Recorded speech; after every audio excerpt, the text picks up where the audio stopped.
शांति, भारत में भगवान को याद करना, उसको बुलाना, उसकी ओर निहारना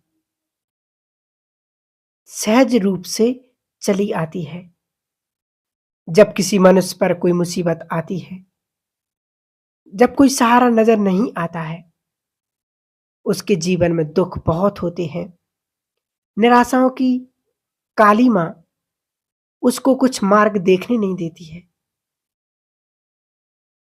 जब परिवार में बहुत घटनाएँ होने लगती हैं, तब लोग उससे प्यासी नज़रों से उसको निहारते हैं, उसको याद करते हैं, हे भगवान आओ और मदद करो। तो इसमें बुलाने में कितना अपनापन है। मदद उससे ही माँगी जाती है जो मदद कर सके। श्रीमद् भगवद गीता में भी और रामचरितमानस में भी ये लिख दिया गया है कि जब धर्म की गिलानी होती है, तब भगवान आते हैं अधर्म का विनाश करने के लिए, दुखों की समाप्ति करते हैं, असुरों का संहार करते हैं, भिन्न-भिन्न बातें धर्म की पुनः स्थापना करते हैं, भक्तों की, पुण्य आत्माओं की, अच्छे लोगों की रक्षा करते हैं। तो एक मान्यता चली आ रही है, लोगों को ये विश्वास रहता है कि वो आएगा और वो आता भी है, वो मदद अवश्य करता है। दूसरी बात, भारत में हमारे यहाँ कई बातें बहुत प्रसिद्ध रूप से प्रचलित हैं कि हे प्रभु, मुझ आत्मा को अंधकार से प्रकाश की ओर ले चलो, मुझे मृत्यु से अमृत की ओर ले चलो, मुझे असत से सत्य की ओर ले चलो। तो ये लोग भक्ति में गायन करते हैं। किसी भी विशेष कार्य से पहले भगवान को बुलाते हैं। तो कैसा अंधकार है जीवन में? क्या है ये मेरा? क्या है ये अंधेरा? देखो, लोग शास्त्र पढ़ने से पहले भी ये कहते हैं कि मुझे प्रभु अंधकार से प्रकाश की ओर ले चलो, और शास्त्र पढ़ने के बाद, भक्ति करने के बाद फिर एक गायन करते हैं। इसी प्रकार भारत में भी इस त्योहार को मनाने के लिए लोग जुट जाते हैं, और जहां पर कहा जाता है कि परमात्मा शिव का जन्म जयंती है, परंतु शिव के साथ ये रात्रि शब्द क्यों? अवश्य ही कोई 24 घंटे और दिन और रात की बात नहीं है, परंतु जब सारे संसार के लोग अज्ञानता की अंधकार रात्रि में फैल जाती है, जिसको ब्रह्मा की रात्रि भी कहते हैं। सतयुग त्रेता को ब्रह्मा का दिन माना गया है, द्वापर कलयुग को ब्रह्मा की रात्रि कहा जाता है। परंतु ये रात्रि की बेला में जहां मनुष्य आत्मा अनेक प्रकार की बुराइयों में फंस जाती है, अनेक प्रकार की विकृतियों से उसका जीवन घिर जाता है, और अनेक प्रकार से अज्ञानता का अंधकार आ जाता है, और उसका सबसे बड़ा अंधकार मानव जीवन में होता है, वो है अहंकार। तो इसका भी अंधकार है। जब व्यक्ति के अंदर सही समझ, ज्ञान का प्रकाश होता है, ऐसे समय पर ही परमात्मा शिव को कहा जाता है ज्ञान सूर्य या ज्ञान सागर। वो ज्ञान सूर्य जब इस संसार में प्रकट होते हैं तो अज्ञान, अंधेरा विनाश होता है। और इसीलिए ये इस समय ही है, एक काल है जब रात्रि का समय चल रहा है। इसी समय में परमात्मा ने आकर के अनेक आत्माओं की ज्योति जगाई।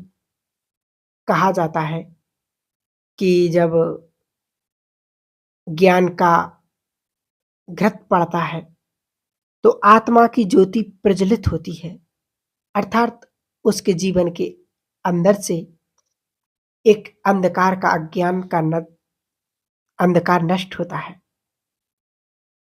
तो परमात्मा ये आत्मिक जागृति ले आते हैं। इसीलिए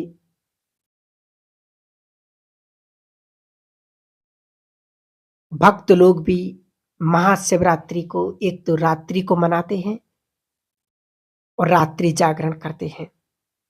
वास्तव में ये रात्रि की जागरण की बात नहीं है, क्योंकि न यदि इस रात्रि के जागरण की बात होती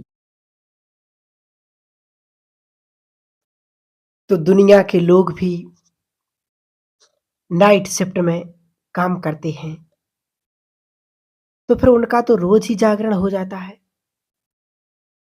फिर तो उनको सबसे अधिक पुण्य मिलना चाहिए। इसलिए कहा गया है कि ये 24 घंटे की दिन और रात की बात नहीं है, लेकिन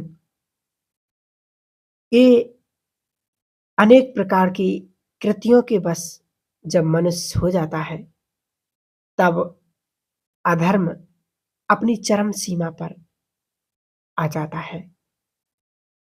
और तभी गीता के चौथे अध्याय में भगवान ने कहा, यदा यदा ही धर्मस्य, जब जब धर्म की हानि होने लगती है, मनुष्य का हृदय ईश्वर के प्रति लग जाता है, ऐसे समय पर ही परमात्मा इस संसार में अवतरित होकर के मनुष्य आत्माओं के जीवन के अंदर ज्ञान के प्रकाश से सत्य धर्म की स्थापना करते हैं।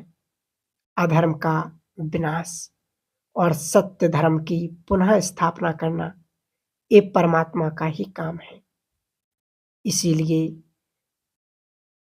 वो परमेश्वर इस संसार में आकर के ऐसा जब ज्ञान का प्रकाश फैलाते हैं, अर्थात ऐसी समझ धर्म के विषय में प्रदान करते हैं, साथ ही साथ हमें शक्ति भरते हैं, जिससे मनुष्य उस सत्य धर्म के मार्ग पर चलने की हिम्मत रख सकता है। क्योंकि आज मनुष्य के पास ये हिम्मत नहीं है, इसलिए वो बड़ा उदास, कई बार ये सोचता भी है कि ये धर्म के मार्ग पर मैं कैसे चलूं, रास्ता नजर नहीं आता है। तभी तो महाभारत के अंदर दुर्योधन ने कहा है, धर्म क्या कहता है मैं जानता हूं, अधर्म किसको कहा जाता है मैं वो भी जानता हूं, परंतु मैं धर्म के मार्ग पर चल नहीं पा रहा हूं, अधर्म को छोड़ नहीं पा रहा हूं। ठीक इसी तरह आज का मनुष्य भी ये तो अवश्य जानता है धर्म किसको कहा जाता है, ये भी जानता है अधर्म किसको कहा जाता है, लेकिन फिर भी धर्म के मार्ग पर चलने की हिम्मत नहीं है, शक्ति नहीं है और अधर्म को छोड़ने की ताकत नहीं है।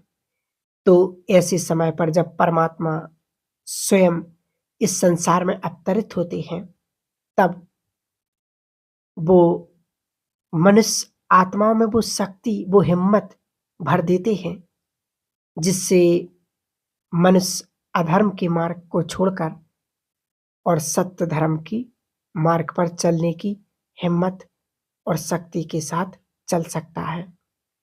इस तरह का परिवर्तन जब होने लगता है, ईश्वर के प्रति वो श्रद्धा जागृत होने लगती है और मनुष्य परिवर्तन को अपना लेता है। और इस परिवर्तन की बेला में जब युग परिवर्तन, संस्कार परिवर्तन, समय परिवर्तन होता है, तो मनुष्य आत्मा में भी जो परिवर्तन आता है, उसी से संसार के अंदर भी परिवर्तन होने लगता है।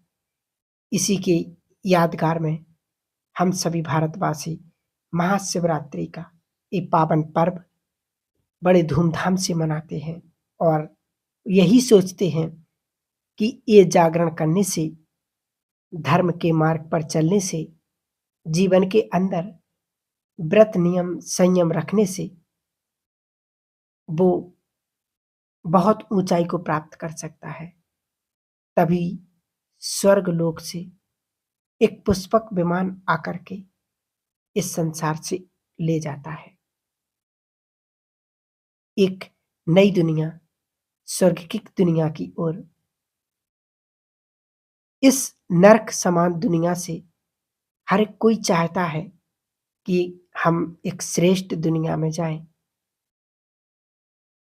तो वो श्रेष्ठ दुनिया मनुष्य द्वारा स्थापन नहीं होती, वो स्वयं परमात्मा को अवतरण होना पड़ता है, तब वो नई सृष्टि की स्थापना करते हैं। इस प्रकार से हम महाशिवरात्रि का बहुत सुंदर त्योहार मनाते हैं। और अब की बार का बहुत सुंदर महाशिवरात्रि का त्योहार, एक तरफ महाकुंभ लगा हुआ है, जहां पर अनेक आत्माएं पुण्य कमा रही हैं, तो दूसरी ओर वो स्वयं परमात्मा सृष्टि पर आएंगे और सभी आत्माओं को भरपूर करेंगे। ओम शांति।